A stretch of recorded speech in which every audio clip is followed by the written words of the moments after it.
Hello అండి, welcome back to my channel. ఈరోజు అయితే బ్లడ్ ఫ్రై చేస్తున్నాను.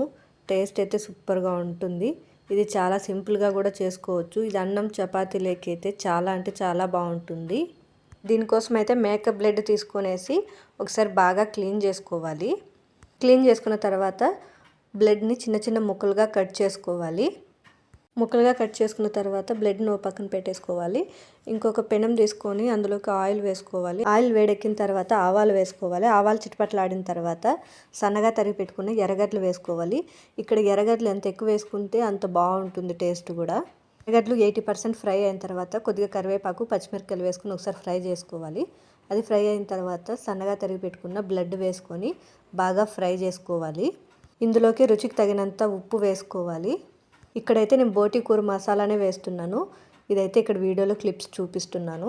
లవంగాలు, అల్లం వెల్లుల్లి, కొద్దిగా కొబ్బరి, టమాటో, అలాగే కారం, ధనియాల పొడి, పసుపు పొడి, కొద్దిగా ఎర్రగడ్డ, పుదీనా, కొత్తిమీర వేసుకొని కొద్దిగా మిక్సీ పట్టుకోవాలి.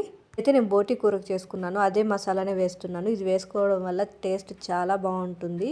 ఇవంతా మిక్సీ పట్టుకున్న మసాలాలో కొద్దిగా మసాలా తీసుకునేసి వేగుతున్న బ్లడ్లోకి వేసుకొని బాగా ఫ్రై చేసుకోవాలి. కావాలంటే ఇందులోకి కొద్దిగా మటన్ మసాలా కూడా వేసుకోవచ్చు. ఇక్కడైతే నేను మటన్ మసాలా అదేమీ వేసుకోలేదు. 90% ఫ్రై అయిన తర్వాత కొద్దిగా కొత్తిమీర వేసుకొని బాగా కలుపుకుంటూ బాగా ఫ్రై చేసుకోవాలి. బాగా ఫ్రై చేసుకొని స్టవ్ ఆఫ్ చేసుకొని సర్వ్ చేసుకోవడమే. టేస్ట్ అయితే సూపర్గా ఉంటుంది. ఖచ్చితంగా ట్రై చేయండి. ఖచ్చితంగా మీకు కూడా నచ్చుతుంది. నా వీడియోస్ కానీ నచ్చినట్టయితే లైక్ చేయండి, షేర్ చేయండి, సబ్స్క్రైబ్ చేసుకోవడం మాత్రం మర్చిపోకండి.